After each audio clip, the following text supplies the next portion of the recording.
All right. What's happening, everybody?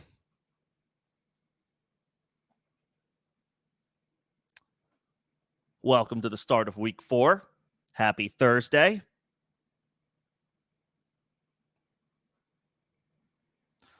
We got an NFC East clash this evening. As an Eagles fan, my two favorite teams, the Giants and the Cowboys. So we'll get into start-sit thoughts, just general overarching start-sit thoughts as it pertains to this game. We'll go over practice reports. Now that we've got 2 days worth of practice reports ahead of the Sunday slate, we can talk shop on those. And then, of course, as always, taking your questions. What's going on, Greg? Good to see you, sir. As always, members will get, and I tend to do this throughout each stream, and I will repeat myself as needed just to make sure that everybody's on the same page and up to speed. But members will get first priority with their questions getting answered or their comments prioritized. That is a perk of being a member of the channel. You can find more information about me and a member of the channel in the first link in the description of this stream and or any video or stream on the channel. You just need to be subscribed at the lowest level membership to get the priority responses to your questions and comments. You can find those details again, first link in the description. Supers will also be prioritized. You don't have to send a super, but if you are feeling so inclined, those will also jump the line as far as questions getting answered. After that, I will get to everybody else. So you are free to just ask your question without being a member or without sending a sub. But I do just ask for some patience if you choose to go that route, as I do prioritize the paying folks who help to keep the lights on around here. Regardless of your status, whether you are a member of the channel or just passing by, if you like what you see in here, I only ask that you like the live stream. That helps for algorithm purposes. Appreciate that in advance. I'm going to start with my thoughts on tonight's matchup, and then I will get to questions. I'm going to start with tonight's matchup, and then I can get to any member questions, and then I will talk about injuries, the injury practice reports that we have as of today. So, Cowboys at the Giants on a short week in the Meadowlands. The Cowboys are, depending on where you look, 5.5, 6-point favorites. So that would dictate maybe some more passing volume for the Giants and maybe a little bit more running volume for the Cowboys if the game goes the way Vegas expects it to go or the way that they dictate it will go. But the Cowboys are obviously in something of a make-or-break spot this evening. They are 1-2, staring down a massive division showdown on the road. If they fall to 1-3, the critics are going to get really loud. I'm sure they're loud in the Dallas area at the moment, but they're going to be screaming from the rooftops across the country if the Giants pull it off tonight against Dallas. So we'll see what happens there. For fantasy purposes, in this game tonight, you already know what you are doing with CeeDee Lamb and Malik Neighbors. They are probably in your wide receiver 1 spot. Set and forget at this point. I think CeeDee Lamb's receiving line tonight is around 79.5 yards. You figure the Cowboys are going to play with some amount of desperation tonight, even if on paper, it looks like they are playing an inferior opponent.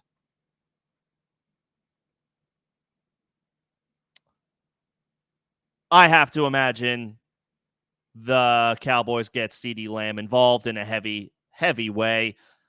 Regardless of the outcome, you're firing him up no matter what. Same can be said at this point for Malik Neighbors. He is set and forget. He leads all players in targets and first read target share, other than Cooper Kupp. But Cooper Kupp has only played, a game and a half thus far, whereas Malik Neighbors has completed 3 full games. So, for the purposes of the full season in the early going, Malik Neighbors leads the NFL not just in targets, but he's tops as the first read as well.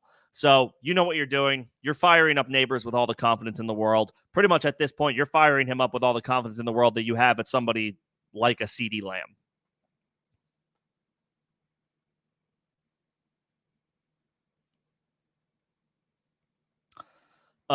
Dak Prescott is a start tonight as a low-end QB1. They're expected to score, again, based on Vegas's props. In this game, their implied total is just over 24 points, so that would amount to 3 touchdowns. You hope that Dak can get at least 2 of those. Obviously, 3 would be spectacular for folks who have Dak.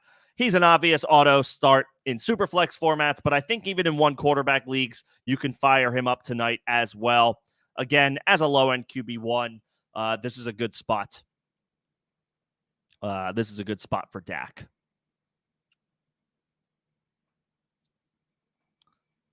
The Giants are middle of the pack as far as passing yards allowed through 3 games. Their opponents thus far are Minnesota, Sam Darnold's first week as the Vikings starter. They played Cleveland week 3. Who'd the Giants play week 2? So a broken Deshaun the Washington Commanders, right.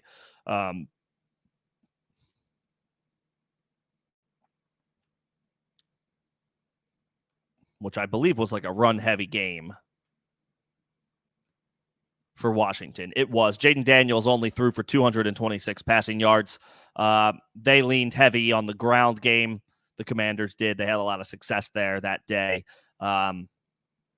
So game script dictated that. And then, of course, the Giants played a broken Deshaun Watson in week 3. He is broken, by the way. So far, the numbers look pretty good on paper, but this is still a pretty beatable matchup for Dak Prescott. So, again, you can fire him up as a low-end QB1. You are also starting, on the other side of this game, you are starting Devin Singletary, rock-solid RB2 option this week. 108 yards from scrimmage, scored a touchdown last week against Cleveland. Dallas has been gashed against the run. I believe they're near the bottom. They are the bottom. Right now, Dallas is giving up the most rushing yards per game. Obviously, there's only so much stock that you can put in a per-game statistic through 3 weeks, but nevertheless, data is data. The Cowboys are giving up the most rushing yards per game through 3 weeks so far. That includes matchups against the Baltimore Ravens, the Cleveland Browns, and the New Orleans Saints. So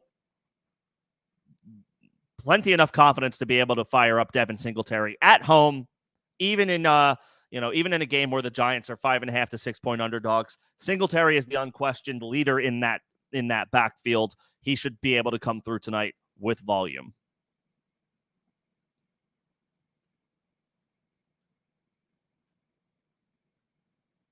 And then at tight end, we're firing up Jake Ferguson with plenty of confidence.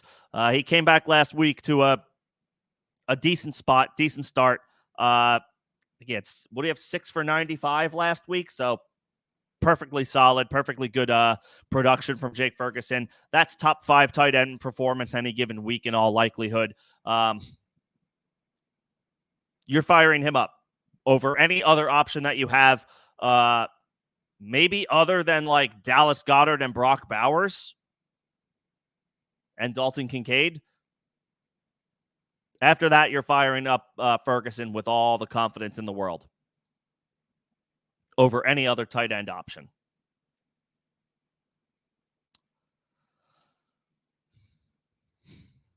There is one flex play in this game, and he's very interesting. It's Rico Dowdle. So depending on who I wouldn't be surprised if I get some Rico Dowdle questions tonight. His snap share and opportunities have been going up. Through 3 weeks, they are trending up, while Ezekiel Elliott's snaps and opportunities have been trending down for 3 straight weeks. So, the arrow's going like this for Rico Dowdle, and it's going like this for Ezekiel Elliott. So, the opportunity is absolutely there for Rico Dowdle to come through as an RB3.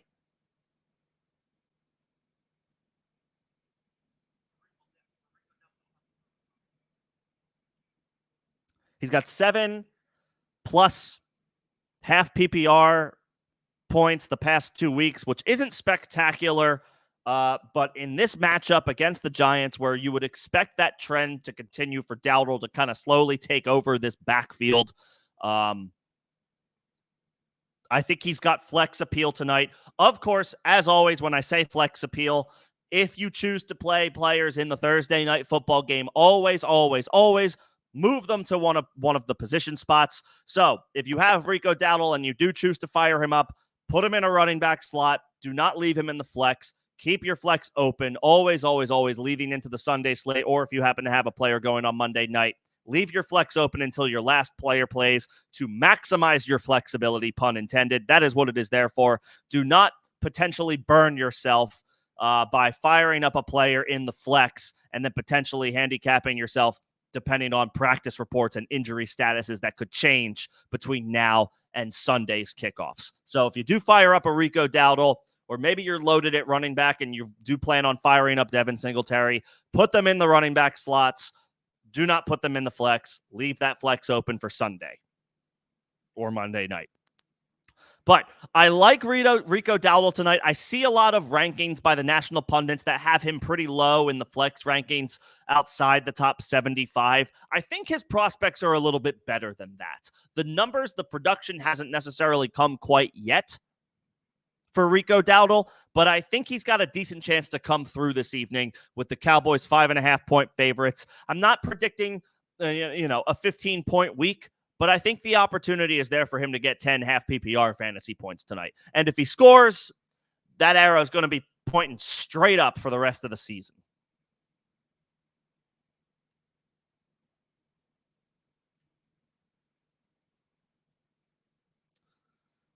And I need to pull up Sleeper, which I didn't already have pulled up, even though I should have had pulled up, because it just they make it so simple to look at player statistics recently. I'm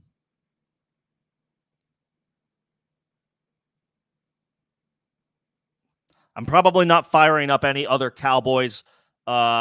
You can fire up CD you are firing up CD. You're firing up Ferguson with all the confidence in the world. You can fire up Dowdle, but potentially who your other flex options are. But I think that's where it stops. You're obviously not firing up Ezekiel Elliott, and I don't think you're firing up Brandon Cooks or Jalen Tolbert. The Giants are banged up in the secondary, but we just haven't seen enough production from those guys in recent weeks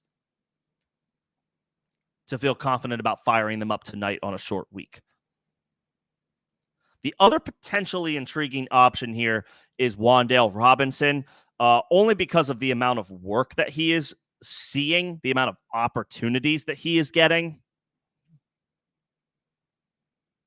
7 catches for 61 yards last week against Cleveland, or this past Sunday against Cleveland.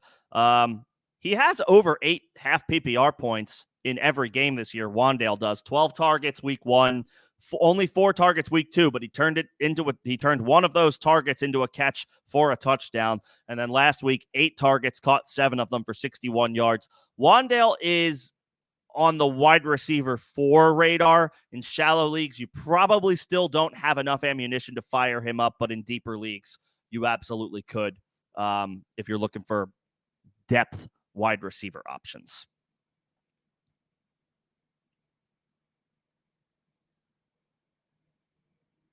Daniel Jones, you're probably starting in Superflex formats.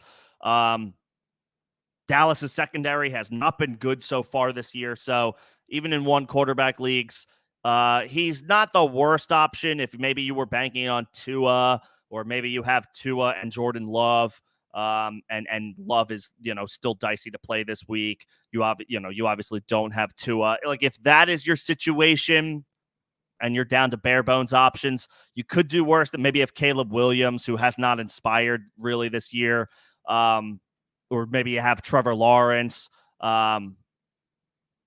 Daniel Jones could be a decent pivot if that's your one quarterback situation, but hopefully it isn't.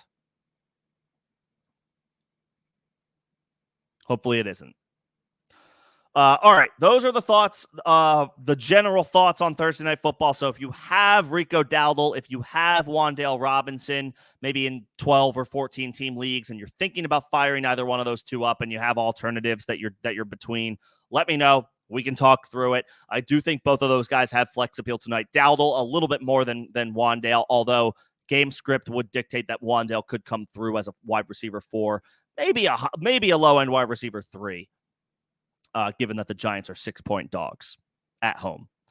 Okay, let me get to Greg's questions. As a member of the channel, that is a perk of being a member of the channel. You will get your questions answered in priority order, and then I will get to the latest injury updates so we can maybe eliminate some questions that you have about certain players through the injury reports, through the practice statuses. I'll give my thoughts there on different players based on what reports have transpired, and then I will get to everybody else's questions. Appreciate everybody's patience. But let's get off to a good start to week 4. What do we say?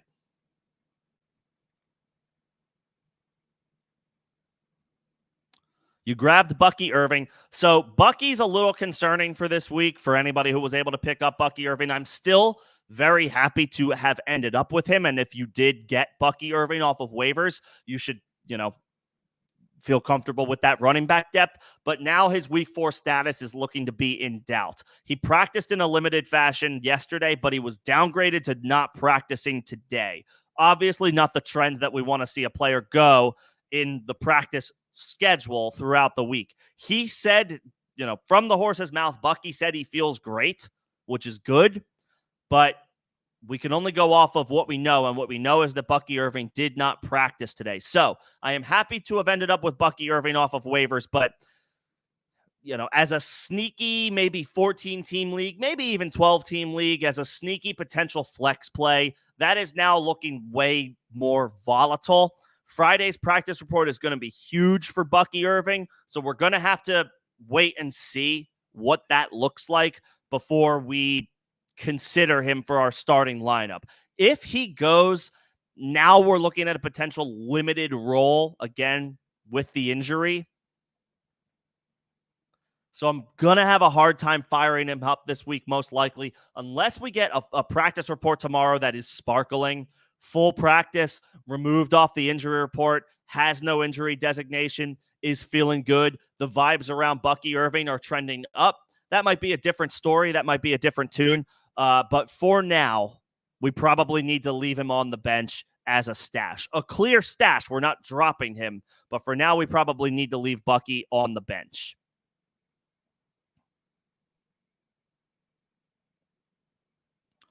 So, with that said, Mixon, I don't think practiced for a second straight day.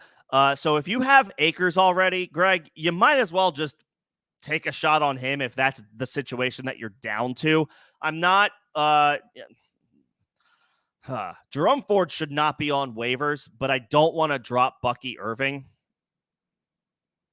You need some more IR spots in that league is what you need. Again, I'm happy to repeat myself throughout the season.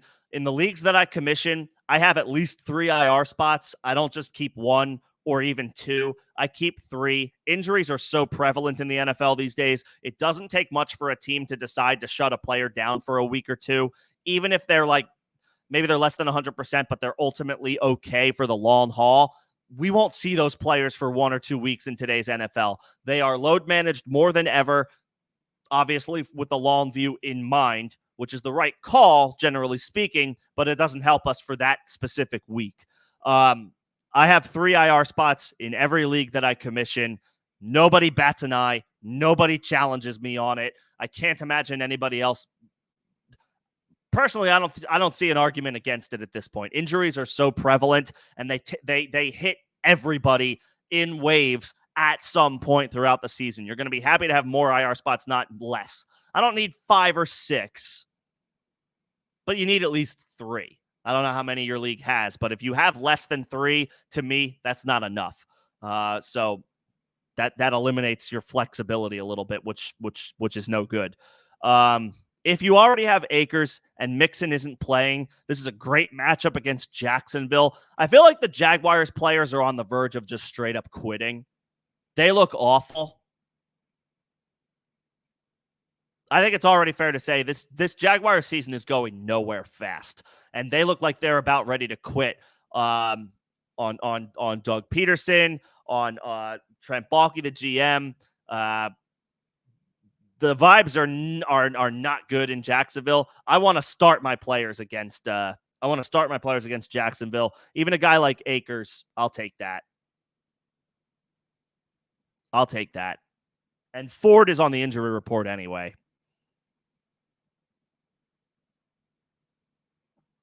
But keep Bucky Irving if you have him.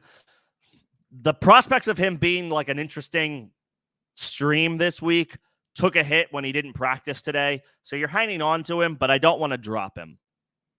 I don't want to start him this week anymore. Friday's practice report will be big, but I'm not dropping him either.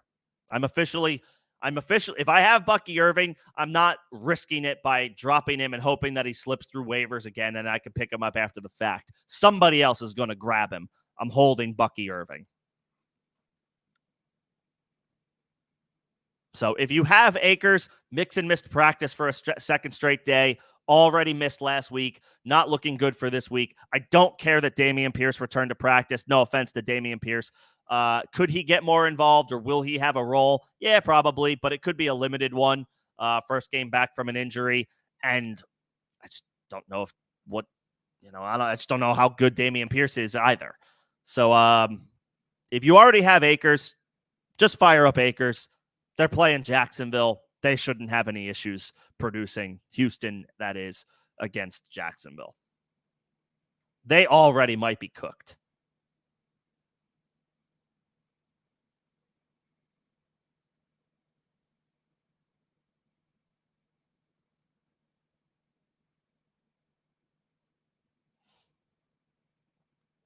I think I got all of Greg's questions. Again, I gotta shout out and call out my members. They help keep the lights on around here, so I can get to other questions, and then we can go through injury reports. Again, with start-sit questions, if you have a start-sit question that only pertains to the Sunday games or Monday Night Football, I'm happy to give you my initial thoughts, but I strongly encourage you to come back for the weekend streams when we have Friday practice reports and we're a little bit closer to kickoff. We have as much information as we can possibly get, which we don't have at the moment. So I can give you my initial thoughts on start-sit help, but I would encourage you to come back for the weekend. Saturday, 5 p.m. Eastern. Sunday, 11 a.m. Eastern. We'll take you right up to kickoff on Sunday. We can get all the final thoughts with all of the information that we have. But if you do have Thursday questions that involve a Thursday Night Football player, I can give you a little bit more, since obviously that's happening in less than 2 hours.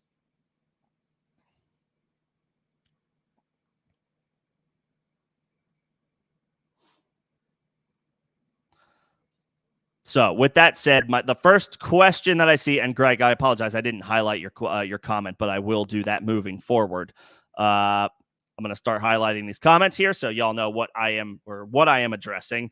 So again, these players only play on Sunday or it's all Sunday, not Monday night.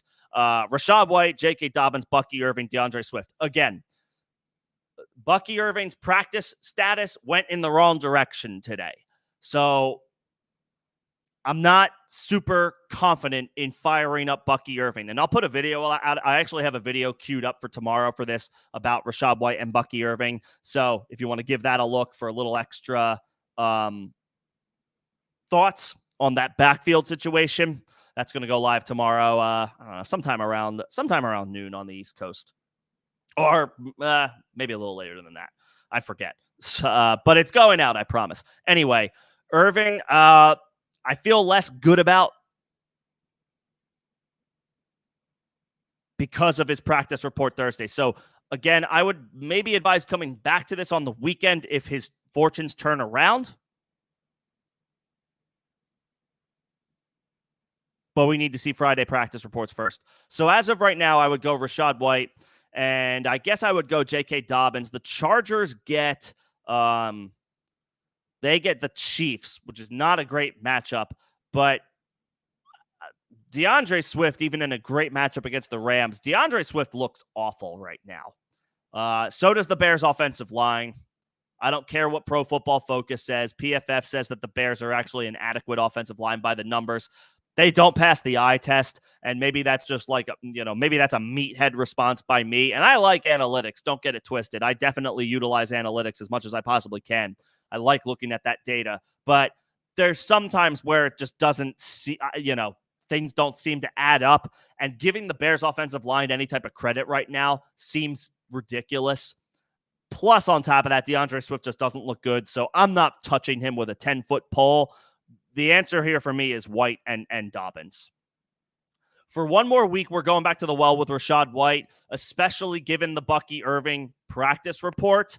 If White struggles again this week, no matter what Bucky Irving does, whether he has to miss this game or if he plays in a limited fashion and underperforms, if White underperforms with a banged-up Bucky Irving behind him, I'll probably be banging the drum for streaming Bucky Irving in week 5. But we got to get to that point first. For now, I think you go back to Rachaad White for one more week, week 4.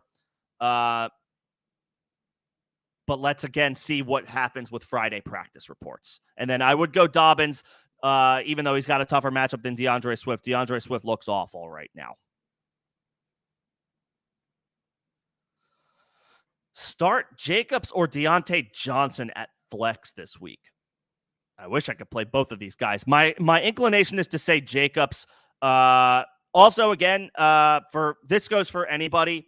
Context helps when it comes to your start questions. Is it full PPR? Is it half PPR? Is it standard scoring? Do you start 3 receivers? Do you only start 2 receivers in a flex? As much detail as you can give me helps to ultimately make my decision. I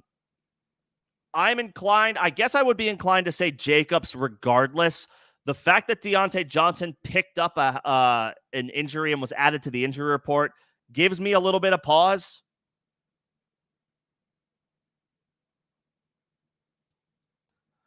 So we got to see again, this is another question where we got to see the Friday practice reports. If Deontay bounces back and logs a full practice, and this is tomorrow, Friday, and this is full PPR scoring, then I may say Deontay. But for now, I'll say Jacobs because Deontay was a new addition to the injury report. It sounds like I saw that it's likely that he's going to play, but I got to see the definitive Friday practice reports. Weirder things have happened before I make a definitive call. If Deontay is healthy and it's full PPR, I might say Deontay. If it's half PPR and he's coming into the game with an injury designation, then I might say Jacobs. We got to see the Friday practice reports.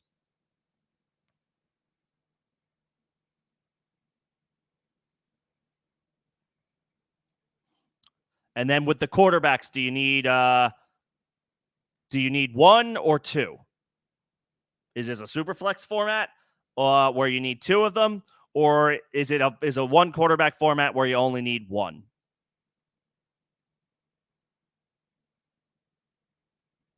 Between Darnold, between Fields, between Goff, between Carr?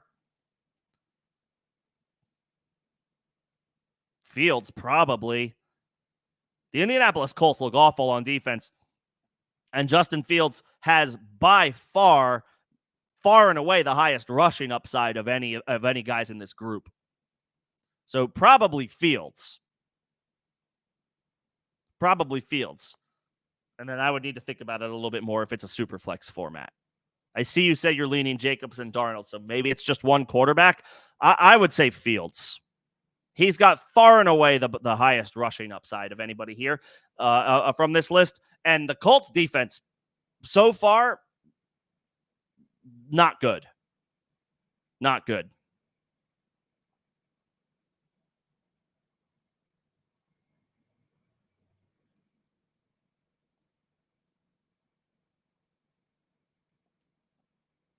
Okay, so this pertains to Thursday night. Starting 1, how would I rank these guys? So let's see. And it's full PPR. Thank you for the clarification. Again, yeah, give me the scoring, give me how many wide receivers you start. That all helps. So thank you for the confirmation. This is a full PPR question. Between Dowdle, Lockett, or Yosivas, again, I do think Dowdle is on the flex radar tonight. because the Cowboys are 5.5 to 6 point favorites, depending on where you look. And the backfield usage has been trending in his direction for 3 straight weeks. Lockett, what did Lockett do last week? Obviously, Lockett is like one of those all reliable players. He like rolls out of bed and picks up 5 catches for 65 yards with an occasional touchdown. 5 catches, 46 yards on 8 targets last week in a very beatable matchup against Miami. He's got a tougher matchup this week on the road, Monday Night Football, against the Detroit Lions, who look really strong on defense. They are a little bit more beatable through the air, but that's only because they are dominant against the run. Teams are forced to throw against the Detroit Lions out of necessity because they have such a difficult time running the ball against them. So in full PPR, Lockett does have some interesting appeal. Josivach is probably third here. I know he caught a touchdown against Washington, but with T. Higgins probably seeing increased usage this week, that could spell less opportunities for Josivach. And even, Higgins had limited opportunities last week. He had 6 targets. A couple of them went out of bounds. He just missed on a potential touchdown that, Burrow threw it a little too far out of bounds for Higgins to be able to make a play on it. But the opportunity was sort of there. Josivach ended up with 7 targets. The most targets on the season, actually, on 77% of the snaps. So Higgins ran ahead of him in his first game back. Higgins ran 90% of the snaps. Josivach 77%, or was on the field for 90% of the snaps. Josivach 77%. Still paced T. Higgins, 5 catches, 52 yards, and a touchdown. I'm curious to see, does Josivach retain any value with not just Chase, but with T. Higgins fully back in the mix, and a 1 full game now under his belt in his return.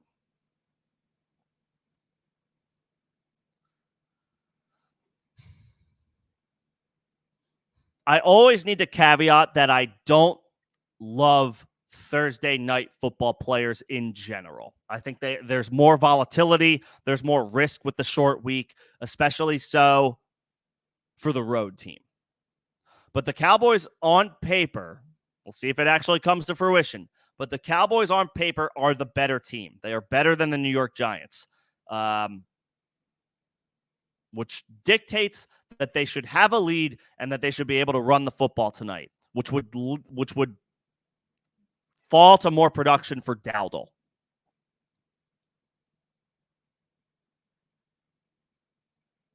Lockett's and Josivach's value is higher in full PPR. I tentatively have Dowdle ahead of both of them, though, because I think there's an opportunity here for tonight for Dowdle to take over this Cowboys backfield. The trends are like they're going. Dowdle and Zeke are going in opposite directions. Dowdle's going up and Zeke is going down. Like they're doing this. One's going up, one's going down. Dowdle's going up, and I think he has a chance to really take the reins tonight. I tentatively have Dowdle listed ahead of these guys.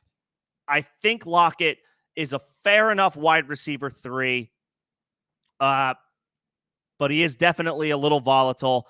2.5 points on the road, 2.5 half PPR points. I guess it was more like 3.5 PPR points on the road against New England, and then 9.6 points in full PPR against Miami, which is not great in full PPR. Not less than 10 points for a wide receiver isn't great.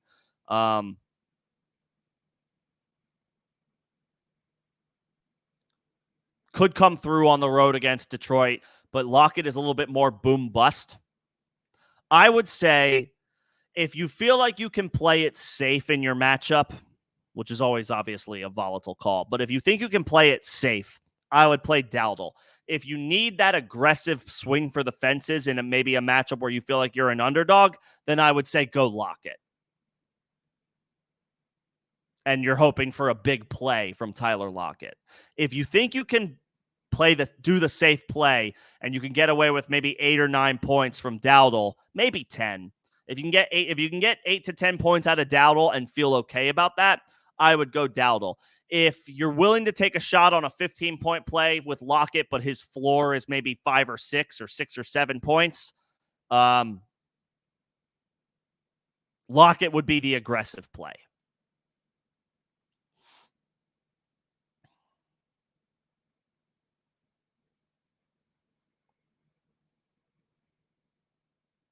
And in full PPR, it's closer. Lockett has a little bit more appeal, but he has downside on the road. Actually, his floor is probably more like 4 or 5 points because we just saw him score 3.5 PPR points week 2.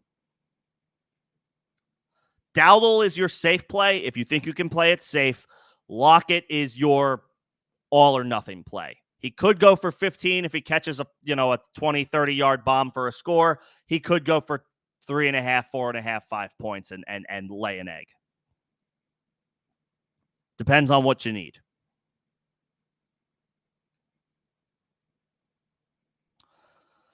If Njoku plays, do I start him or do I start Zach Ertz? What is Njoku's? Did Njoku return to practice?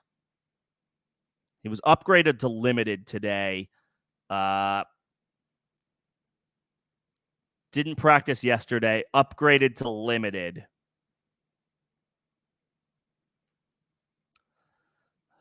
In his first game back after missing a few weeks, I would probably play Ertz.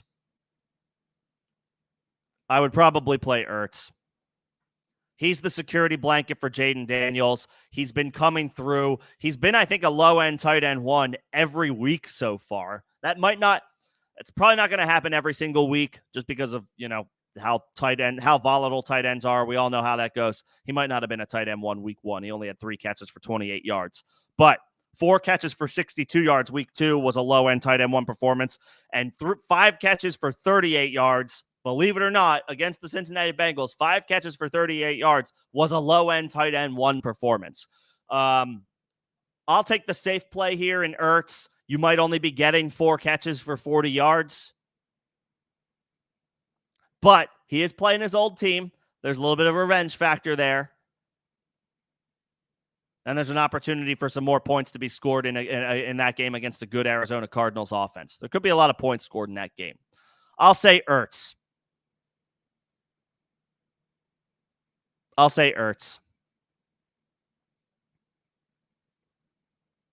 Let's give Njoku whatever his first game back is.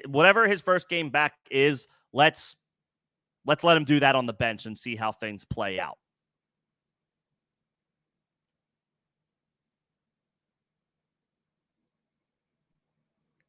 But I'll take Ertz. I'll take all reliable for right now again over a banged up Njoku. Let's see. Jacobs, Deontay, Jamo, Worthy, Adunze, Chuba, Hopkins. Start 1 wide receiver and 1 flex. If Deontay plays, he's your wide receiver. I say if, because he popped up on the injury report today. The latest I saw is that he's expected to be good to go, but I got to see that Friday practice report. He's expected to return Friday. That is the latest update. Deontay is expected to return to practice Friday. Expected doesn't mean definitely going to. So I need to see it first. If Deontay returns to practice, the injury designation is removed, then I'm okay with firing him up into your wide receiver spot. If he doesn't go, I would go back to Jamo for 1 more week in all likelihood. I'll ride the big play upside at home. He didn't do anything last week, but let's see how he could bounce back nicely at home.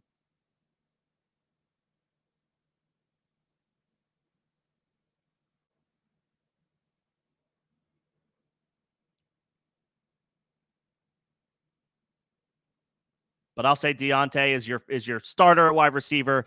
Jamo is maybe a backup at wide receiver.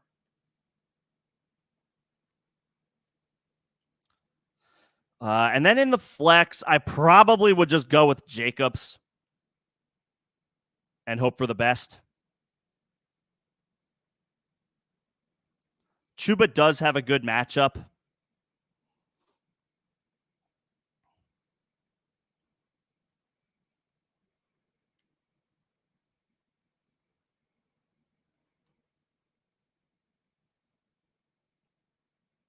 Chuba does have a good matchup. Jacobs last week with Malik Willis, I think he did all right. 14 for 43 is not great.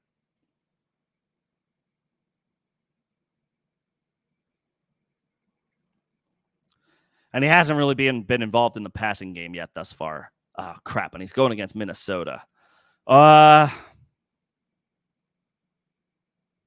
Scout the situation, not just the name. You know what I mean?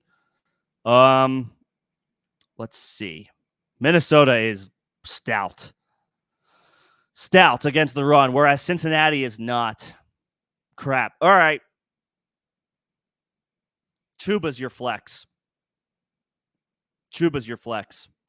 Deontay is your starting wide receiver if he's healthy. Jameson is your starting wide receiver if Deontay is not healthy.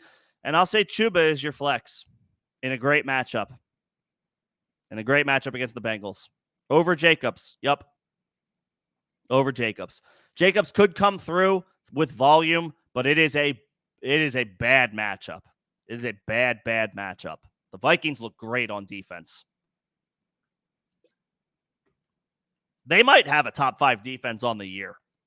For the year. They might have a top 5 defense.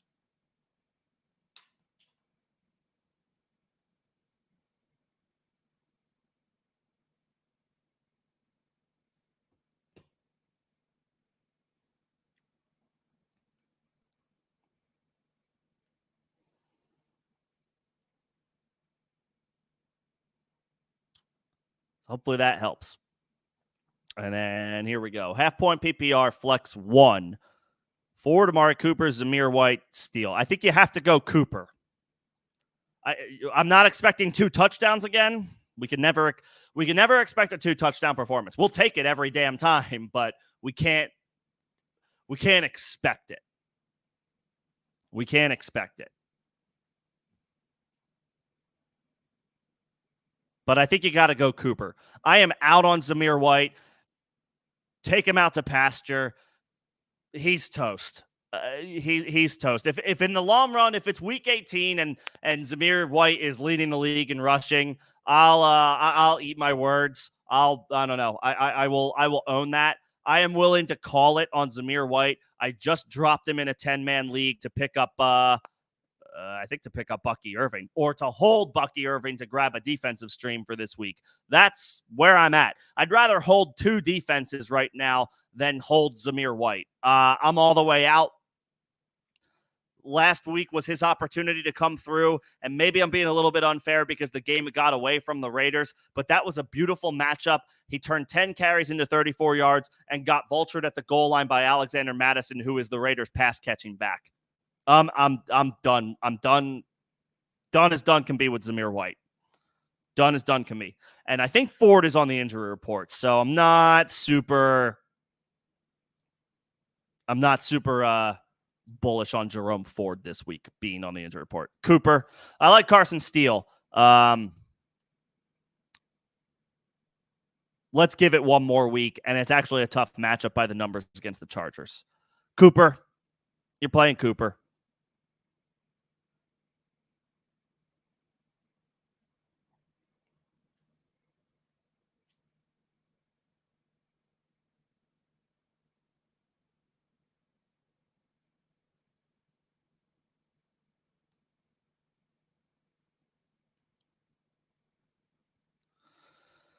Or might need an extra running back, but don't know who to grab.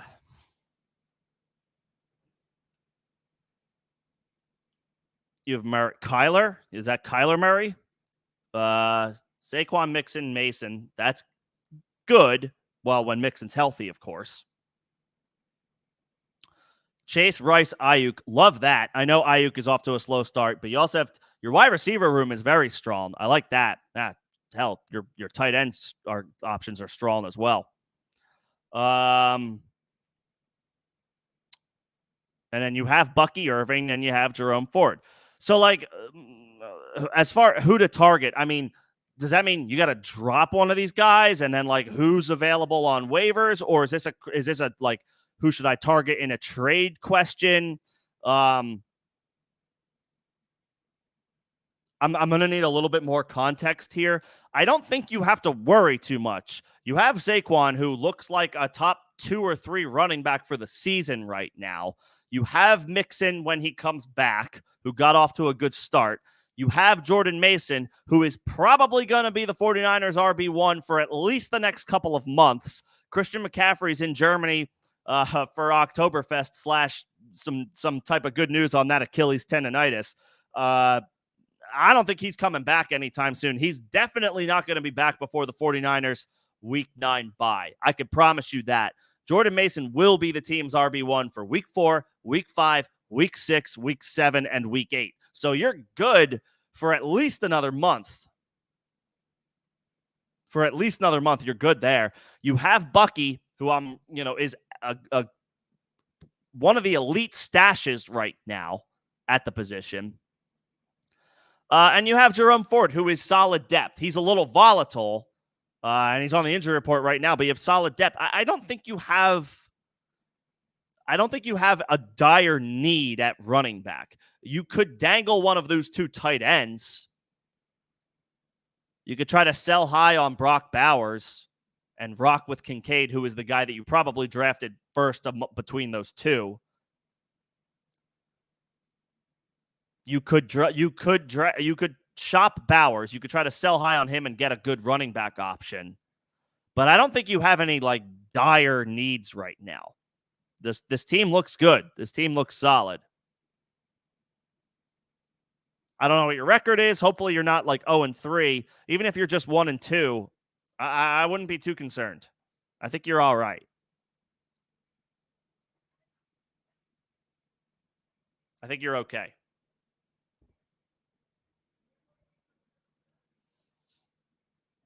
And yes, Devontae Adams is on the injury report, limited with a hamstring injury today. Again, that Friday practice report will be telling.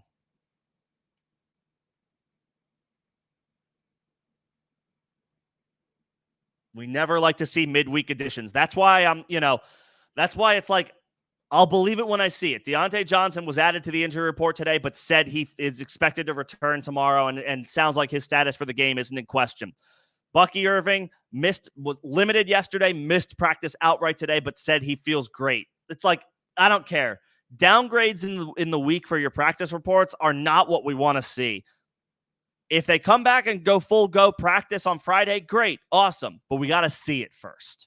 We have to see it first. I'm not going off of that. I'm not hanging my hat on the word of a player before we have the full practice report.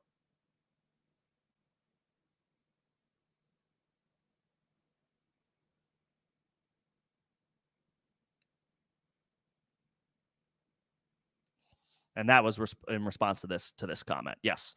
So let's keep an eye on Devontae Adams. Tomorrow's injury report will be big. What's up, Jay? Good to see you, sir. As always, for anybody who is just joining me, whether it's for the first time or you've been around the block before, I do get to my members first. That is a perk of being a member of the channel. You will get your questions or comments responded to in priority order, and then I will get to everybody else. So I see, let me just see. Nino, Andrew, Leo, I see all your questions or comments. Sit tight. Appreciate y'all's patience. I will get to you, but I got to get to my members first. What's going on, Jay? Who would I go between Pitts and Kincaid in full PPR? Kincaid. Pitts is right there. And we've seen an increase in targets for Kyle Pitts each week from 3 to 4 to 5. Like, great, awesome. That's improvement, I guess. I would go with Kincaid. If you have both, you can only pick one. I'm going Kincaid. Came to life on Monday night against the Jacksonville Jaguars. 3 for 40 with a touchdown. Probably could have had more production if it wasn't a freaking blowout. The Bills had the Bills had that game wrapped up by like midway through the second quarter. Kincaid probably gets more involved if he needed to, if the Bills absolutely needed him. They will need him this game on the road against the Baltimore Ravens, who I believe are giving up still the most passing yards per game through 3 weeks so far. Again, 3 weeks is a small sample size, but it's all we have to go off of, and data is data no matter how you slice it. Baltimore is giving up the most passing yards per game through 3 weeks this year. So it's actually a good matchup by the numbers, even though the Ravens are usually one of those vaunted defenses. I'll take Kincaid. Maybe the gap between Kincaid and Pitts isn't very large, but Kincaid is catching passes from the better quarterback. This is a situation where they're going to need him. And Pitts just continues to be kind of frustrating. We got positive momentum from Kincaid after Monday night. The only thing we have to go off of with Pitts right now is his targets have gone up from 3 to 4 to 5 the first 3 games.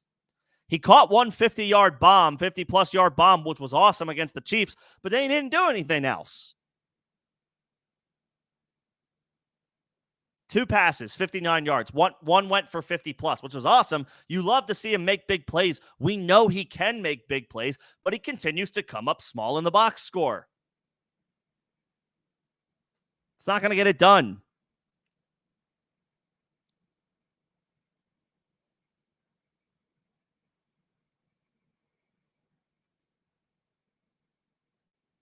It's not going to get it done. So I'll take Kincaid. And Jacobs versus Brian Robinson rest of season. Jacobs or are those like your options? And then do you need to are you looking for ways to potentially upgrade? You want to hold Josh Jacobs because of the volume that he should continue to get, but the lack of work in the receiving game thus far is something that we want to keep an eye on. He had 2 catches for 20 yards week 1. He didn't record a target week 2. To be fair, he got 32 carries, so we'll take that trade-off. But last week, only 14 carries, 1 target. Emmanuel Wilson was the one who got a little bit more involved and was the one to catch the touchdown. That's not good news for Josh Jacobs. And what does it look like when Marshawn Lloyd comes back eventually, which I think he's expected to do at some point this year? He's on IR at the moment. That took place after the game against the Colts. So he's going to miss week 4, week 5, and week 6. It's possible Lloyd is back week 7. So let's say from like week 8, week 9 on, or maybe even after the bye week. You guys know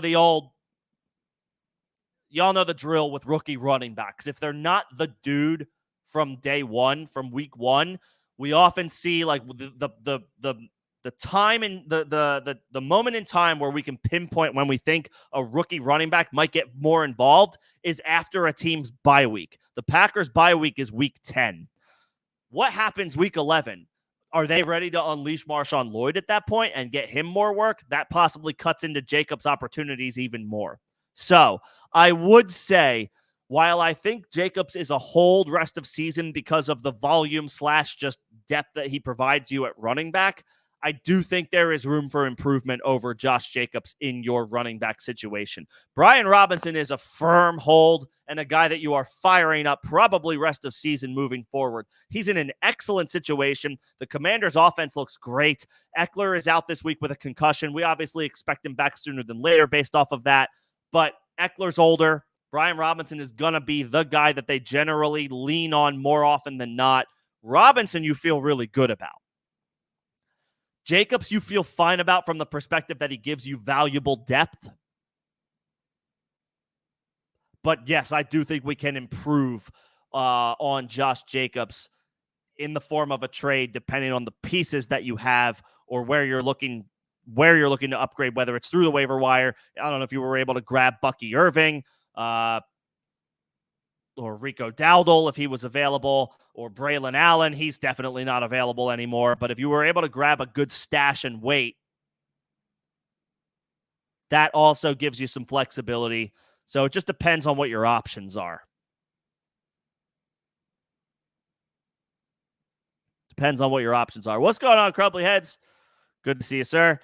Best of luck with Rico. I think he's a solid flex tonight. Just remember to put him in that running back spot. Don't leave him in a flex. Put him in the starting running back spot. Always, always, always. If you have players on Thursday Night Football, move them to their position spot. Do not leave players in the flex. Keep your options maximized. Keep the flex options maximized. Don't sandbag your flex spot on Thursday Night Football and potentially handicap yourself depending on what happens in Friday practice reports. Guys get added to the late. The guys get added late to practice reports all the freaking time.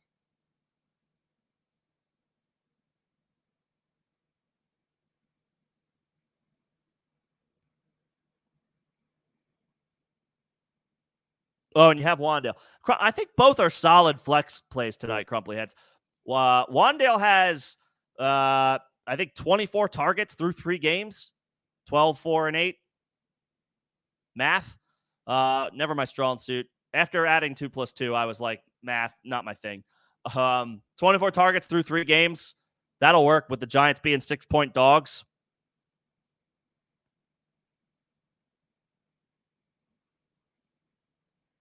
That'll work. Find flex options. I think Dowdle comes through with 10 half PPR points tonight. I think he does. But best of luck. Jay, hopefully that helps. Just to wrap it up, Kincaid over Pitts, Brian Robinson, strong RB play for the rest of the season. Jacobs, good depth, going to be in your lineup, I would say more often than not, unless he completely blows up, which I don't think is going to happen in this good Packers offense when Jordan Love is back.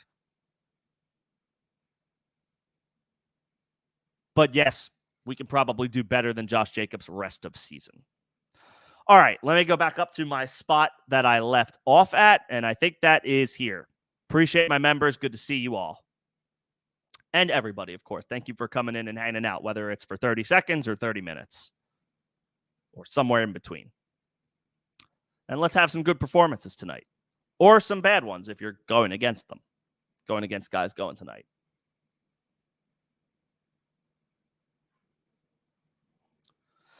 You're starting Brian Robinson at RB2. Good. Your options are Terry, Steele, Bucky, Jawan. So again, with Bucky Irving, strong hold. I am happy for you if you got him off of waivers, whether it was this week or last week.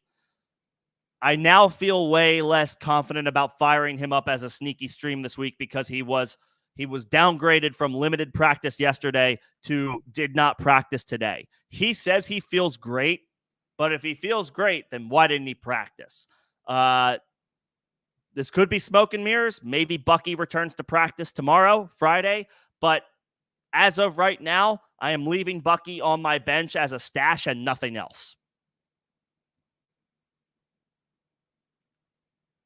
So I don't want to fire him up just yet. Friday's practice report will be telling.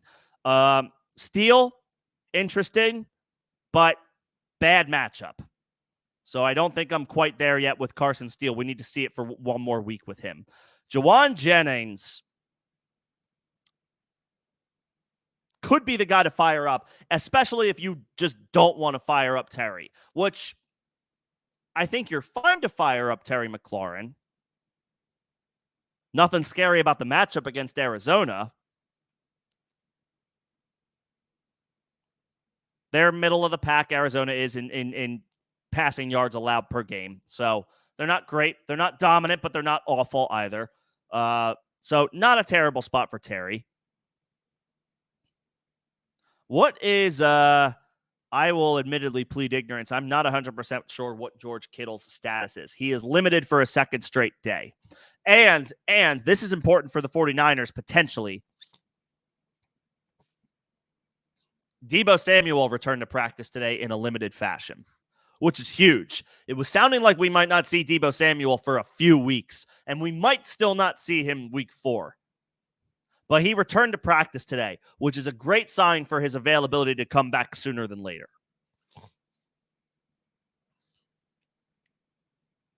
That's huge news for Deebo. If Deebo or Kittle play week 4, then you're firing up Terry McLaurin over Jawan Jennings. If both sit, then you fire up Jawan Jennings over Terry McLaurin. And Jawan could still come through if one of only Deebo or Kittle plays. Maybe he's more likely to come through if Deebo sits and Kittle plays, because then he's a starting wide receiver no matter what. But we got to see the practice reports. If Deebo and Kittle both play, Terry over Jawan. If one sits, in particular Deebo, then I'll say Jawan over Terry.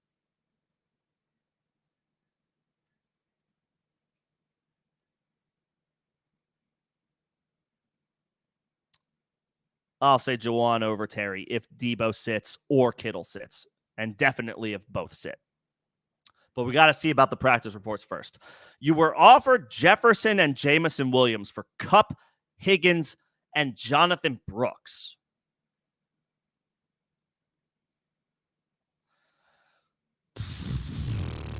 I think you take that. I don't want to get burned by by selling Jonathan Brooks before we even get the chance to see him play. Because we all did. We drafted him with a plan. We drafted him with the idea that we weren't going to have him for the first month of the season, but we got the best update that we possibly could yesterday as it pertains to Jonathan Brooks. Head coach Dave Canales confirmed he is in the final stages in returning. That is huge. It's huge news for Jonathan Brooks. I was speculating, if anybody caught me during, toward the end of the offseason while we were in the preseason, we were sorting out who to draft. If anybody caught my thoughts on the Carolina Panthers backfield, I was in on Jonathan Brooks as a stash and wait, but I was cautioning people that we might not see him until week 7 or week 8 be fully unleashed. Now we're looking like it's possible we see him as soon as week 5 or at the latest week 6. And they drafted him, the Panthers did, in the 2nd round. Teams do not wait when it comes to firing up players when they are healthy and ready to go from injury. We are 10 months at this point, post-op, post-procedure on Brooks since he's suffered the torn ACL at Texas in his final season in college. We are on schedule. We are on the timeline we want to see for return to play. It wasn't a complicated knee injury. Not that anybody ever wants to, you never want to see a player suffer a torn ACL. But what I mean by that is the LCL, the MCL, the other ligaments in the knee are intact. And when you come back from just a clean ACL break, it is a much easier situation to come back from than if it's a more severe injury that involves other ligaments. That's not the case with Jonathan Brooks here. The LCL is intact. The MCL is intact. The ACL was the only ligament that we needed to worry about, and now we are on that 10-month timeline for return to play for Jonathan Brooks, and we got a great update yesterday. Now, that being said, the best player in this trade is Justin Jefferson, which is who you would be getting. So that's what makes it really enticing. You would be getting the best player in the deal in Justin Jefferson, who looks like he is going to continue to just do Justin Jefferson things regardless of who his quarterback is.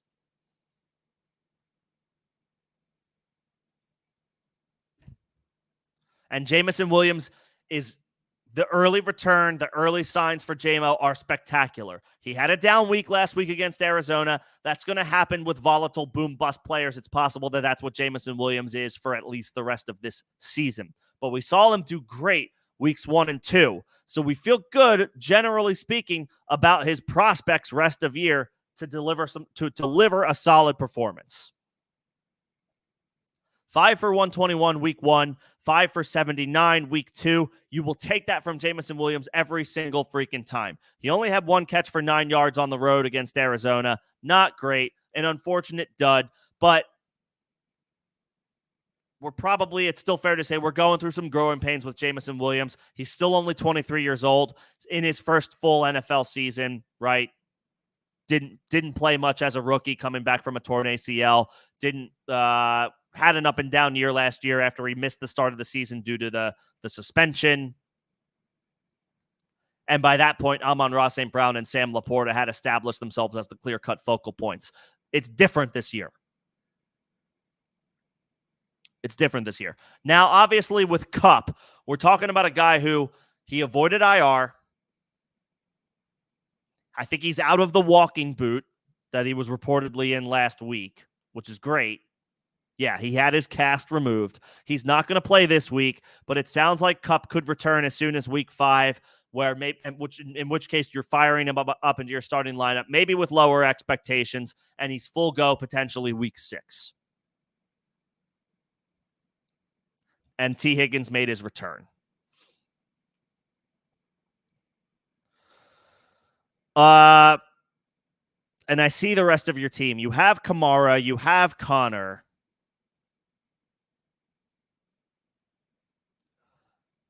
You would be thin at running back. But you would have like the top two of the top like 3 or 4 receivers in the league in full PPR, which is massive.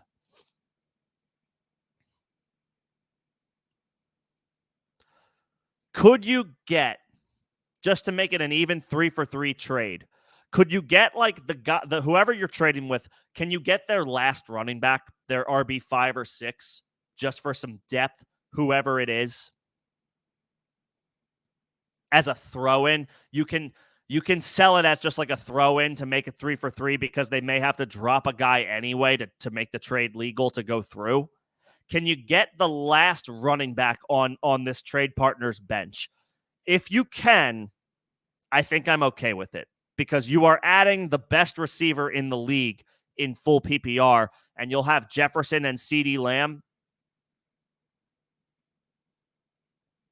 If you can get a random depth running back thrown in just to make it an even 3-for-3 and to retain some running back depth, because I'm not crazy about giving up Jonathan Brooks before we get the chance to see him fully unleashed. And I do think the Panthers are going to unleash him once he's fully healthy, which is close.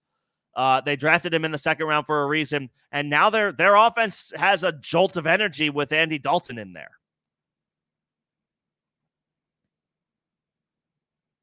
So I would like a depth running back in the trade, the RB 5 or 6 on your trade partner's roster. If you can make that happen, I'm in. I'm in.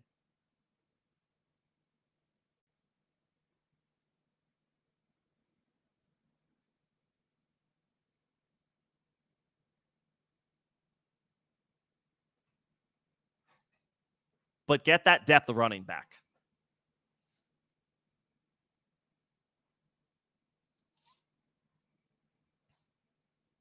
Yeah, try to get, I mean, I don't know if they'll go for it, but if you can get one of those guys, if you can get Eckler or Ford, just to say, make it, I mean, if they also would have to have like a guy that they need to drop from their roster. But if you can make it happen, I say yes. If you can make it happen, I say yes. If you can't make it happen, I tentatively want to say yes because of how great Justin Jefferson is, but I will just say I am very intrigued by Jonathan Brooks. I have him stashed in a lot of places, and I want to see what I have before I potentially unload him. Justin Jefferson will be a guy who he's worth giving up for. Make no mistake. So I would tentatively say yes if you can't get that depth running back, because hopefully there's a guy on waivers that you could pick up.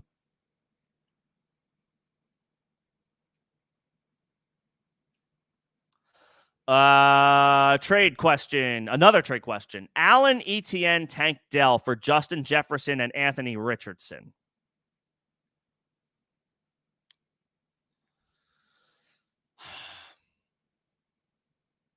Jefferson's the best player in this deal in one quarterback, but Josh Allen is so significantly safer than Anthony Richardson, and I don't want to discredit that or discount that. Plus, the Josh Allen side is losing ETN, which is solid running back depth, and selling low on Tank Dell, even though getting Justin Jefferson is hardly a sell low. I think in this scenario, I slightly lean the Allen side. Justin Jefferson is the best player in this deal for one quarterback leagues. Make no mistake. Jefferson is the best player. So if you have in your mind, if you in your mind, because we all think differently, right? We all operate differently when we're negotiating trades. What I value is going to be different from what you value, right? And that's okay. If you yourself value the best player in the trade, I just want the best player in the deal, then it's Justin Jefferson. But for me, Josh Allen Anthony Richardson was looking like a league-winning option at quarterback through week 1, and he still could be that, but the past couple weeks have not been good. Whereas Josh Allen, even without Stephon Diggs or Gabe Davis, mostly Stephon Diggs, still looks like the second best quarterback in football and the best fantasy quarterback in football. Allen still looks like the top quarterback for fantasy, regardless of format. And then the other linchpin here for me is while Justin Jefferson is excellent, there's no running back being acquired for that on that side. ETN tips the scales for me here. I slightly prefer the Allen ETN Dell side because it's valuable running back depth. Unless if the side who has Justin Jefferson, or if the side who is getting Justin Jefferson and Anthony Richardson and is selling Josh Allen, ETN, and Dell, if you have Saquon and Devon Achane and you got Jordan Mason, maybe you drafted Kamara and you're just fucking to the nines killing it at running back, then okay, fine. Context is key. But if your running backs are thin after trading ETN, then I don't want to do it.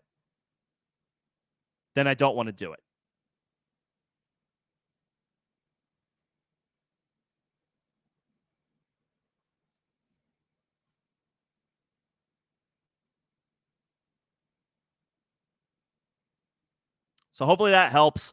I lean the Allen side unless the Justin Jefferson side is loaded at running back, or stout running back depth.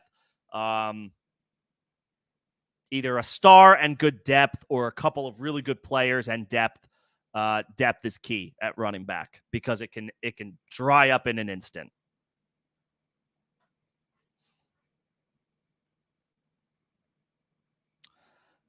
And again, as always, I got to get my members first. That is a perk of being a member of the channel, but I see my spot in line, so sit tight if you have a question. I promise I will get to it. Appreciate y'all's patience. What tier players would I look for? Well, I'm not trading Nico Collins.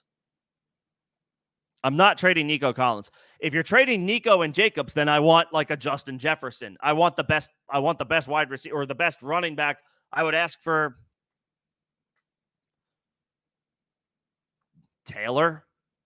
Jonathan Taylor. I would ask for a lot. Nico Collins is a freaking stud. You have Jefferson and Neighbors. Do you start 3 wide receivers, Jay? I forget if you start 3 wide receivers or not. Or do you only start 2?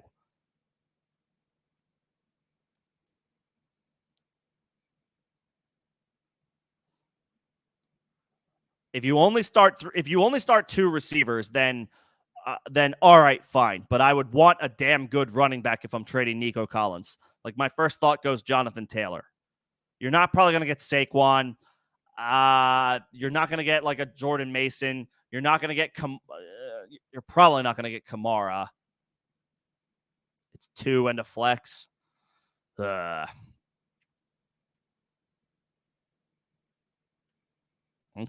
So it makes it a little bit more palatable.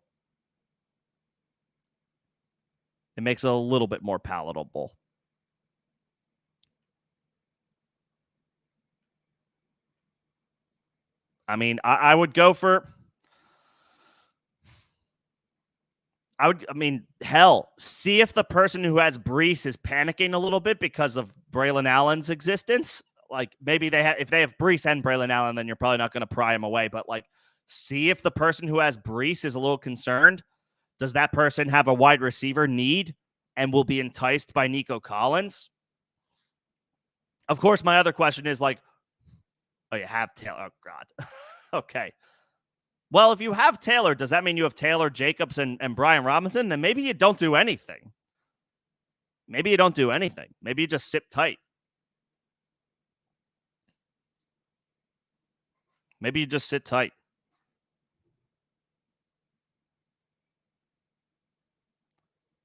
Let me know the whole team, Jay. I'll come back to this. I'll come back to this. Let me know the whole team, and that'll help me out with a little bit of context. And in the meantime, I can knock out a few more questions. But let me know the whole squad, and we can figure out how you want to move forward with this.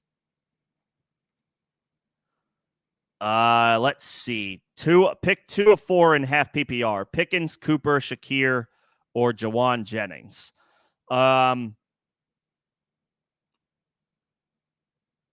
In half PPR, Pickens has the Colts. Not a bad matchup at all. Amari Cooper came to life last week. Your opponent has Shakir, so if you want to go if in your heart of hearts and I understand the thought, right? It siphons points away from Allen, and Shakir looks good. If that's the route you want to go, I'm perfectly fine with it. I try not to base my decisions based off of something like that. I want to go with ultimately what I think the best 2 options are. I personally think the best 2 options of this group are Cooper and Pickens in a vacuum. I think the first 2 names are your best 2 options. But if you only want to start one and you definitively want to start Shakir, again, always go with your own gut. Go with what the strategy that you believe makes the most sense. All of the pundits, whether it's me or another channel, articles that you read, things that you subscribe to, could all pound the table for something. But if you in your heart of hearts don't believe in that plan, then go with your own gut. Always, always, always go with your own gut. So if your gut is telling you Shakir, then play Shakir. I would probably advise Cooper and Pickens. But if you don't want to play one of those 2 because you want to play Shakir, then play Shakir. Always go with your own gut. That same goes for everybody. If I tell you something and you don't like if you don't like my answer, that's okay. I'm just giving you my thoughts. But if you're like, I don't like that, I was hoping to hear you reinforce what I was thinking, and I want to go with my own strategy, go with your own strategy. Always, 100% go with your own strategy. So if you believe that you want to rock with Shakir because your opponent has Josh Allen and it'll siphon points away from Allen, then do that. I would advise Pickens and Cooper. If you choose to go Shakir, I would say your other option I would probably say is Cooper. I'm not expecting another 2-touchdown game, but he is the clear-cut top option for Deshaun Watson. And nothing scary about the matchup against Vegas. In fact, it's a really good matchup by the numbers. So is the Colts. So is the Colts for Pickens. Again, they're both good matchups. But I would give the slight nod to Cooper. Cooper and Pickens, if you want my advice. Cooper and Shakir, if you want to follow your gut, which I always recommend.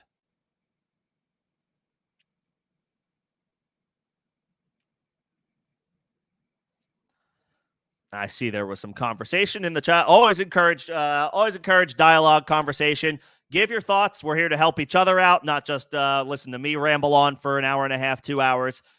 If you have a thought about a trade that somebody else poses, I always encourage. Feel free to lend your thoughts.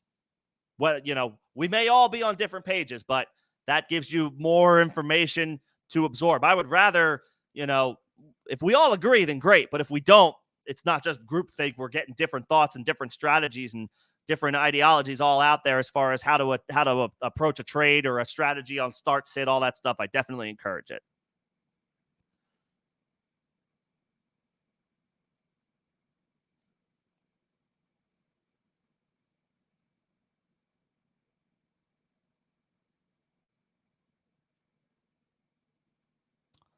Let's see. Where am I at? And Jay, you just, again, whenever you're ready, drop your team and we can sort out a plan of attack.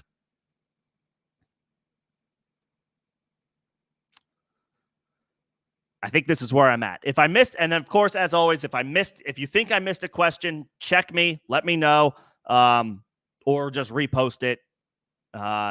If I miss it, repost it, let me know I missed it, and I'll grab it as soon as I see it.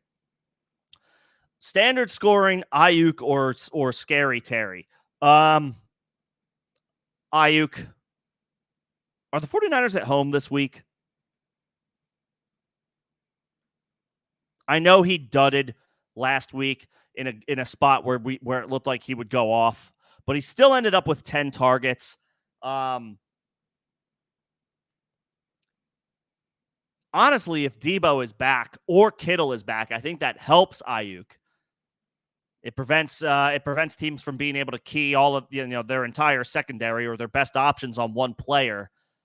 So if Debo is able to return earlier than expected, or if Kittle is able to make his return this week, I think that actually helps Ayuk. Still ended up with 10 targets last week, which is perfectly healthy. At home against New England, this is a get-right spot for the 49ers. They've dropped 2 in a row. Now they're at home against a team that they are much better than. Yes, Christian Gonzalez is a difficult matchup, but at home, you start a guy like Ayuk.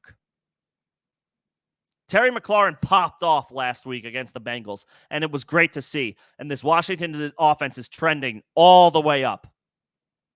But I'll take Ayuk over McLaurin.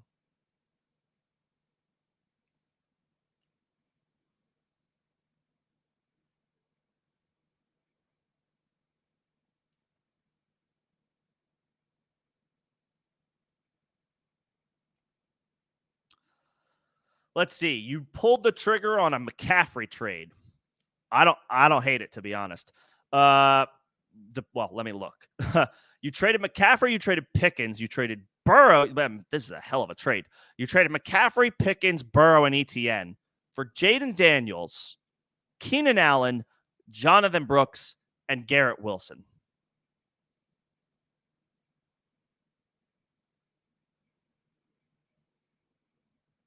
I love this trade. I think this is an awesome trade. I think this is a great trade. I just don't know what we can expect from McCaffrey for the rest of the season. I don't even know. We can't even sit here and definitively say he's going to play at all. He's in Germany right now. They're looking at alternative methods to heal his Achilles tendonitis that I guess are not practiced in the United States. That's like how dire this situation is right now. We're seeking second, third, and fourth opinions in different countries. This is not good. I do not like the vibes for Christian McCaffrey. Maybe he comes back for the 49ers for like their playoff run. I think this is a great move. You got Jaden Daniels, who I don't even care that you kind of bought high-ish on. Looks like a top 5 fantasy quarterback for the rest of the season. He may have his lumps, and I think the Washington Commanders do have a bit of a tough stretch of games coming up. So Daniels could falter a little bit, but he looks great right now. Why not take a shot? Why not roll the dice? Burrow came back to life as well in that same game. I think he had 3 touchdowns, and he's got his full complement of weapons back in Burrow and Higgins, but those vibes aren't great right now. Cincinnati's 0-3. Vibes are way better with Washington. Are you kidding me? Jaden Daniels is the talk of the town right now. So you got Daniels. You got Allen. We'll see. He's a wide receiver 3 right now. He's missed the past couple of games. I think he returned to practice in a limited fashion. So hopefully he comes back and he can help that Bears offense out a little bit. They're struggling badly. But you got Brooks. I love the acquisition of Brooks. The news on him is great. Best case scenario, because Dave Canales came out and said yesterday he's in the final stages of returning to play. I don't know if you caught me earlier talking about Brooks. I was speculating in the offseason, yes, let's buy him, let's draft him, let's stash him, and we might see him week 7 or week 8. We might see him week 5. And teams do not wait when it comes to playing their guys. If someone is 100%, that player's getting out there. They drafted him in the second round. This Panthers offense has new life with Andy Dalton under center. They're going to fire him up when he's ready, and it sounds like he's going to be ready sooner than later. And then you got Garrett Wilson, who is off to a slow start, but we drafted him to be a wide receiver 1. He caught a touchdown on a short week last week. Still going to come through with volume. I expect that to trend in the right direction, the Jets offense rest of the season, as Rodgers continues to move away from the Achilles injury that he suffered last year. I think it's a great move. I really do. I think this is a great move. I like Pickens. ETN's been solid, not great, but the vibes in Jacksonville are downright horrendous right now, so I'm fine moving off of any Jacksonville players. I do like Pickens, and I like Burrow, but I think it's slightly upgraded going from Burrow to Daniels. I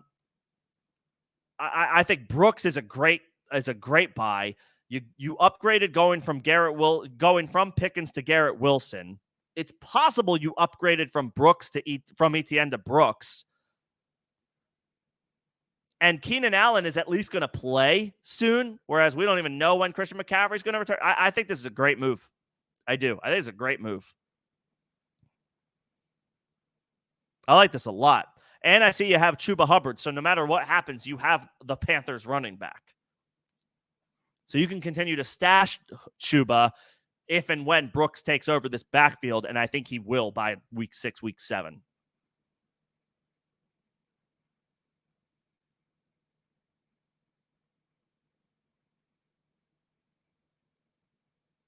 I like this trade a lot. Nicely done. All right, let me get back to Jay's question, and then I see my spot in line.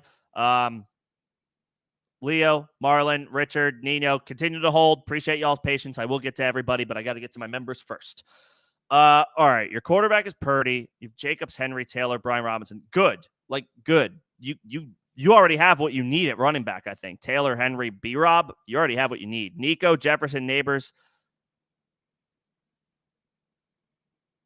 Yeah, man, this looks fine, Jay. I think you're good.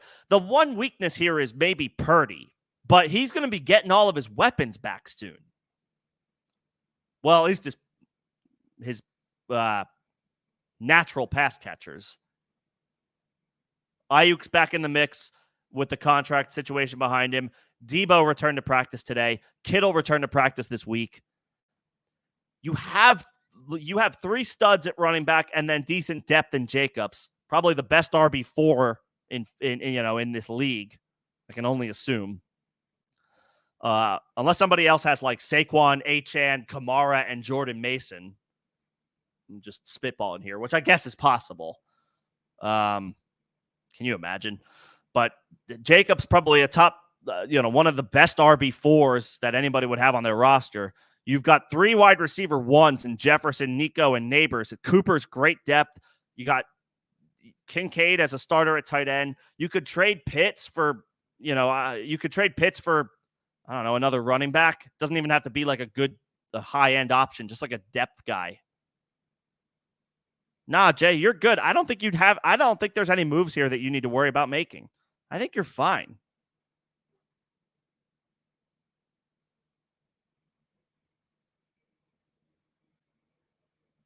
I think you're fine.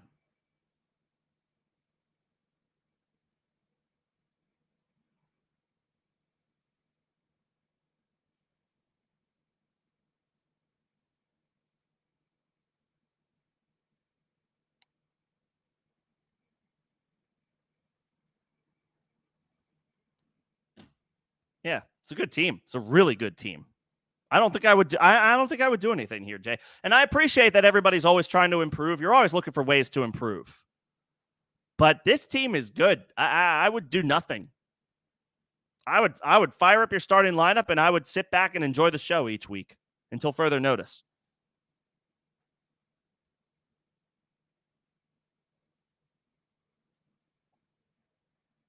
Nah, good squad. Very good squad. All right, let me get back to my spot in line. Are we giving up on Mostert? I think he returned to practice today, right? Obviously, there's a lot more going on in Miami than just Raheem Mostert returning to practice.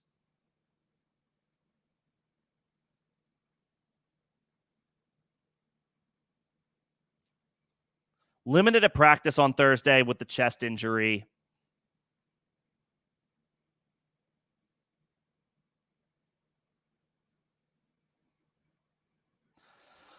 I'm not ready to give up on him. Obviously, the situation in Miami sucks, right? We don't know if or when Tua is going to return this year. The Dolphins are woefully underprepared for a lengthy Tua absence. We might be looking at like Tyler Huntley starting, which might not be a bad thing, but he like literally just got there. Maybe he pulls a Malik Willis. And we've seen Tyler Huntley perform at an adequate level before. He is former Pro Bowl quarterback Tyler Huntley, after all. He goes by Snoop now. Is that right? Is that a legal name change? Snoop Huntley? It's pretty badass. Is that illegal? What's he listed at on Sleeper? He's still listed as Tyler Huntley. Anyway, it's a possibility that he plays this week. Maybe he's fine. Maybe he's better than Skylar. I guess he's better than Skylar Thompson, right? Yeesh.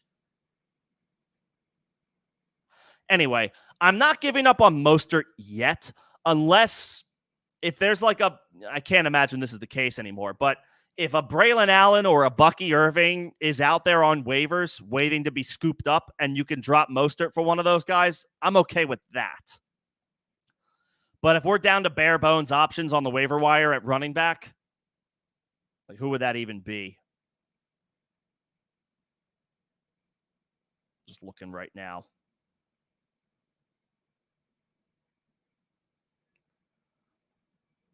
Like Raheem Mostert or Samaje Perine, I guess I'll keep Mostert. Raheem Mostert or, I don't know, Kareem Hunt, Mostert. Mostert or Alexander Madison, I guess Mostert. There are some intriguing names though that are emerging that are curious stashes.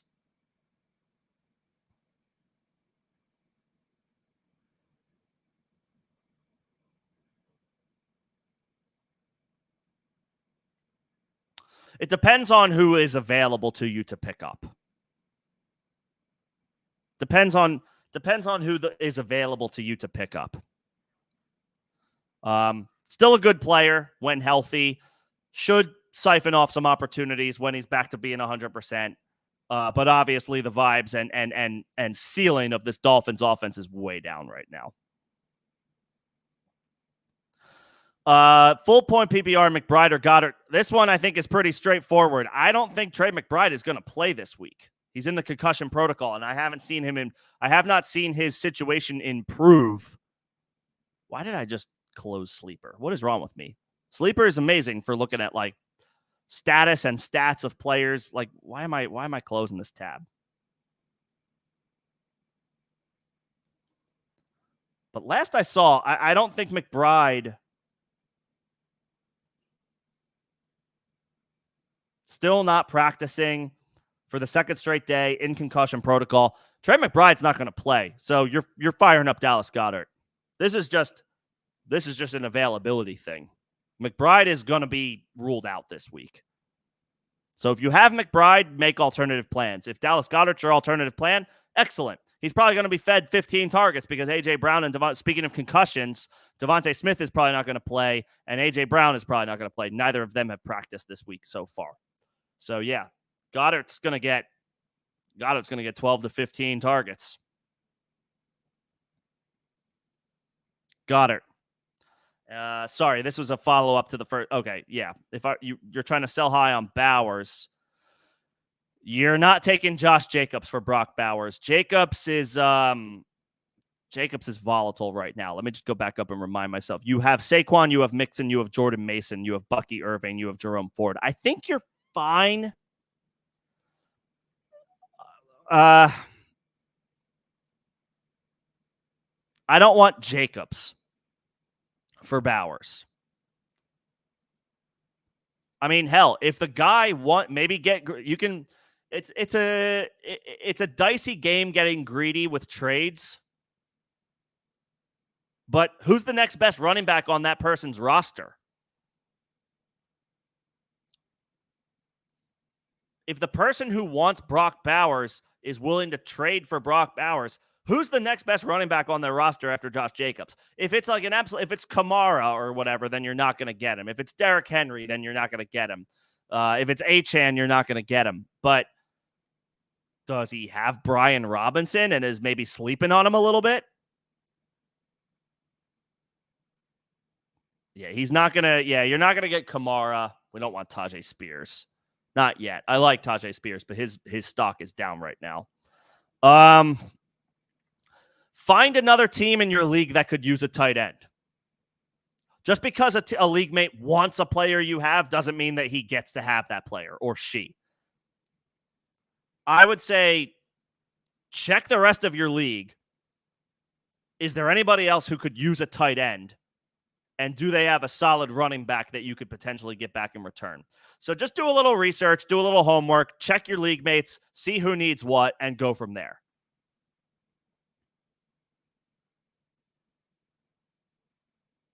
Someone might be willing to give you a better running back than Josh Jacobs for Brock Bowers.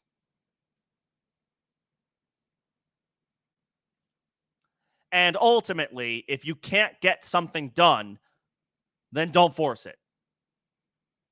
Just, if someone's not willing to meet your expectations with a trade, then don't make the trade. Right now, I don't really want to acquire Josh Jacobs for Brock Bowers. Yes, running back depth is always valuable, but you're solid at the moment because you have Saquon, you have Mason, and eventually you're going to get Mixon back.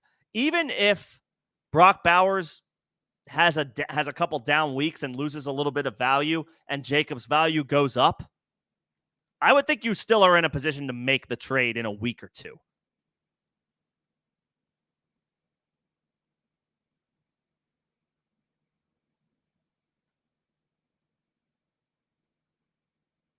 I don't want Jacobs for Bowers right now. The lack of receiving production is enough to scare me away.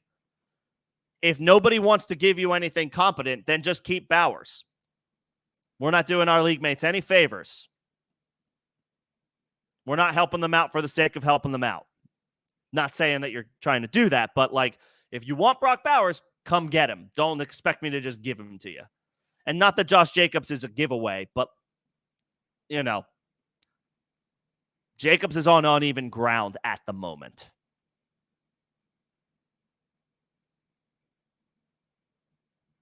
So I would say hold for now.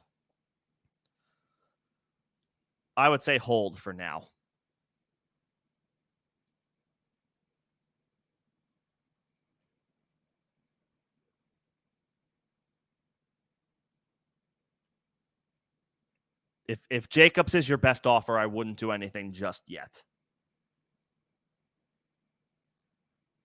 The Raiders have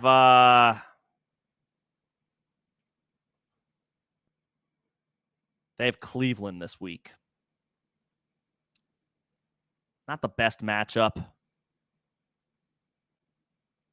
Not the best matchup. So Bowers could come up a little small. But he also might get funneled a ton of targets if Devontae Adams is limited with this injury that he picked up late addition to the injury report today. I would hold for now.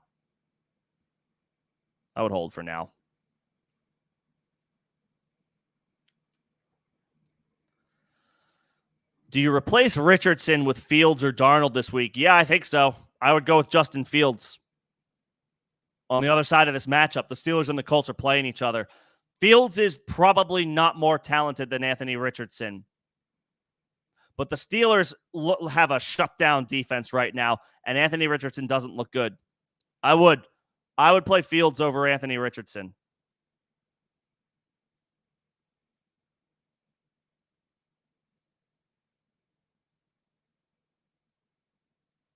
He's struggling as a passer right now, which could course correct. But this is a tough matchup.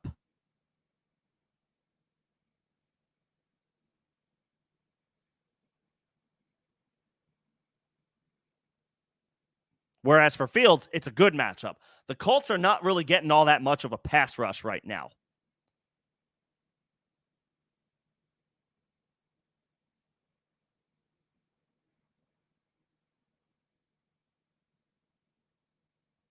I think I would go Fields. I would spot start Fields. I'm not giving up on Anthony Richardson for the season. Not yet. But for this week, he has to play the Steelers. That's a brutal spot. And Fields is on the other side of it against the Colts, which is not a brutal spot. Yeah, I would play Fields.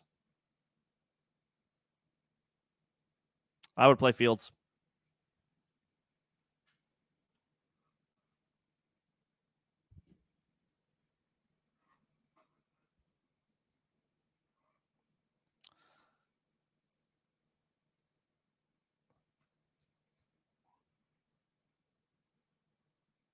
Let's see. This pertains to tonight. Dowdle, Steele, or Zamir White? Dowdle.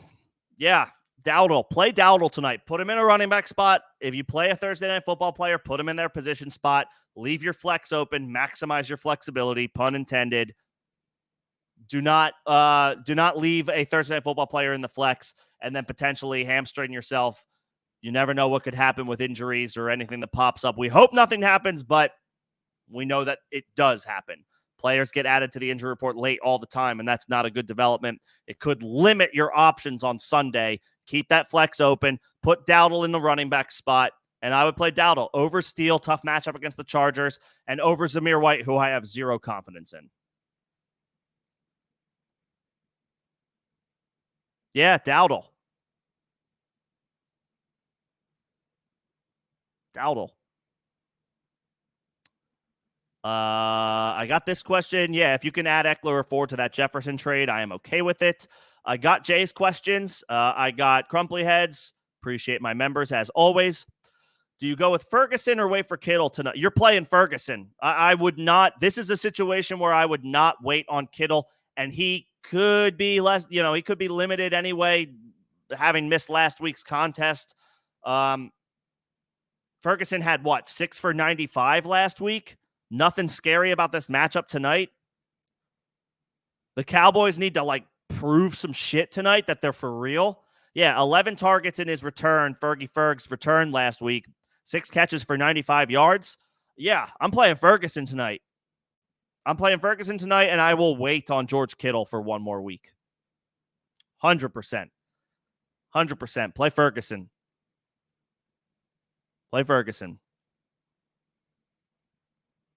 Nothing scary about the matchup.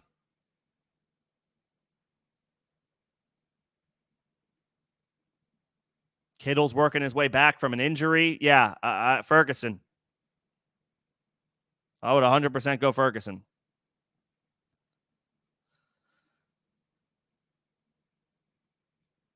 In Superflex, you would need to drop Darnold for Fields. 6-point passing touchdowns, and you have Jefferson. This is an instance where I would say just keep Darnold.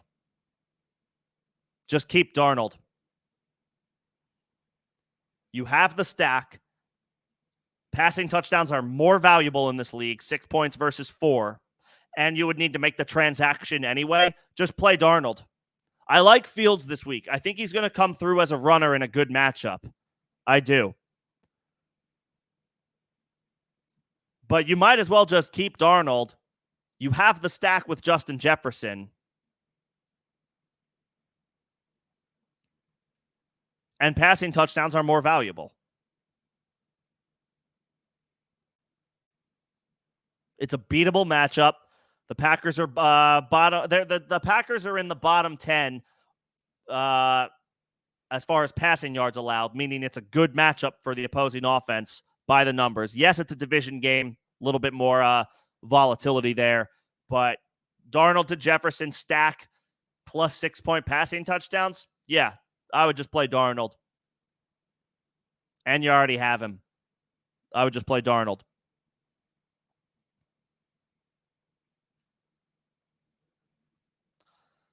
Odunze, McBride, Watson, or Bucky. So again, McBride is probably not going to play. In concussion protocol, hasn't practiced yet this week. McBride is probably out. Bucky Irving, we got to see about this weekend. Tomorrow's practice report will be telling. He missed practice today. I don't love that development for Bucky Irving. He said he feels great, but he didn't practice. So I would take him out of this spot. I guess it's between Watson and Odunze.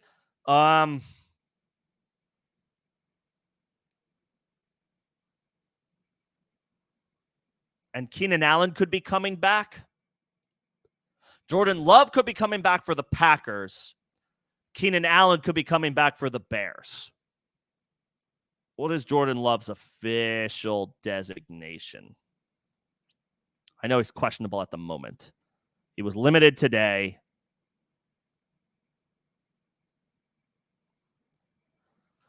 I will say Watson if Jordan Love plays.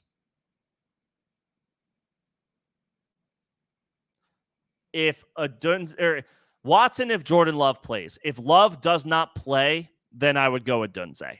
So it depends on who plays. If Jordan Love is in for the Packers, I'll say Watson. But if Love misses one more week, I'll say Odunze. And I'm sorry to hear that your league mates don't really know what they're doing. Again, if Josh Jacobs is the best offer that you have for Brock Bowers, I would say hold. As far as McCaffrey, I do think there's a chance he's out for the season. I don't want any parts of Christian McCaffrey right now. He's in Germany getting like a third or fourth opinion on this Achilles tendonitis. Is a guarantee to be held out through the 49ers bye week. He's not coming back before week 9. It's already week 4. He's out week 4. He's not going to play week 5. He's not going to play week 6. He's not going to play week 7. He's not going to play week 8. I'm willing to bet that.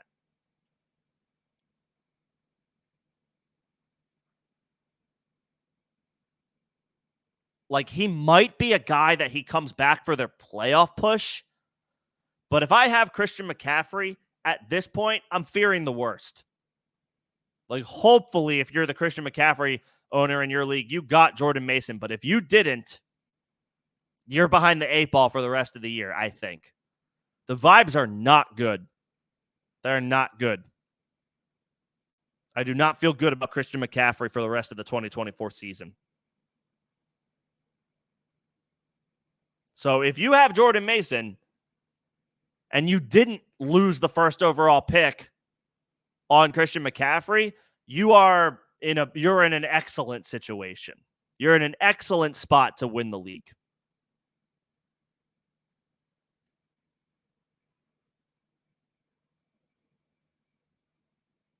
Yeah, I do not feel great.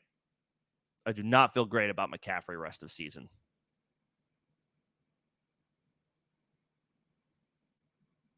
So, yeah, if you don't have McCaffrey and you do have Mason, I mean, cheers. Cheers to that. You're in the best possible spot you probably could be. Nicely done. I think that's every question I got. I think that's at the end. I am at the end of the chat, and I don't think I missed anything in these last few minutes here. Let me know if I missed anything, and I will make sure that I get to it.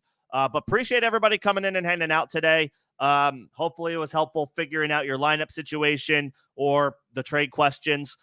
Best of luck in your matchup tonight, whatever the situation is that you are facing. And we'll see what happens this evening. Again, I will be back this weekend for start sit help with Friday practice reports in hand. So we will have all possible information available to us, which makes ultimately for helping in the best possible way once we know players' statuses going into Sunday. Saturday, 5 p.m. Eastern, I'll be available. Sunday, 11 a.m. Eastern, taking you right up to kickoff or as close to kickoff as need be. Be sure to tune in if you still have any outstanding start-sit questions, and hopefully we can get some dubs week 4. But that will do it for me this evening. Thank you again to everybody coming in, tuning in, hanging out. Special shout out to my members, Greg, Jay, Crumply Heads. I think that was everybody. I think those were my members that I saw this evening. Yep, that was it. Appreciate you guys. Thanks for coming in. Let me know this weekend if you have any more start-sit questions. And I will see you guys then. Best of luck tonight, whatever your situation is. And I'll see y'all this weekend. Thanks, everybody.